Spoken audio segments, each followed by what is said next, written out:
Hello, papasyal muna ako kasi day off ko. Yan, relax muna tayo guys pag may time. Kasi syempre, sa 1 week na pagtatrabaho, kakalungkot din. Kailangan labanan natin ang music dito sa Middle East. Ayan guys, nagkita na nga kami ng kaibigan ko. Nandito, pumunta kami ng Batha at kumain. Kasi nagutom kami, hindi pa nag-almusal. Ayan, kasi ang hali na nga, kaya kumain na kami dyan.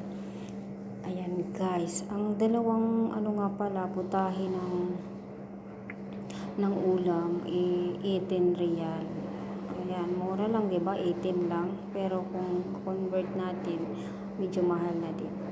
Ayan, guys, bibili daw kami ng tinapay. Ayan, tinapay ito na mga gawa ng Pilipinas. Gawa ng Pinas yung mga tinapay. So, made in Philippines yung mga yan. Ayan, may mga ito sa sarap nito, guys. So, mga empanada. Ayan, 7 riyal. So, lahat ng klase ng tinapay meron dito. Kasi mga Pilipino din ang mga gumagawa niyan. Ayan, may mga mamon. Meron ding mamon, cake, 4 riyal. Ayan, iba-ibang klase. 7 riyal, 6 riyal. Meron din dito mga pandesal, ayan mga munay, may ubi pandesal, ayan guys. Maraming klaseng pagpipilian ka ng tinapay. Lahat ng klase. Ayan, 1 pack, 6 riyal, 6 na piraso. Ayan guys, nakabili na nga kami ng tinapay. So, pupunta daw kami ng gold. Bibili daw siya ng gold. Sinasamahan ko lang naman. Tambay muna kami dyan. Tambay muna kami. At nagkintuhan. Kasi, yan ang tambayan ng mga dyan. Tambayan ng mga Pilipino. Dito sa Batha.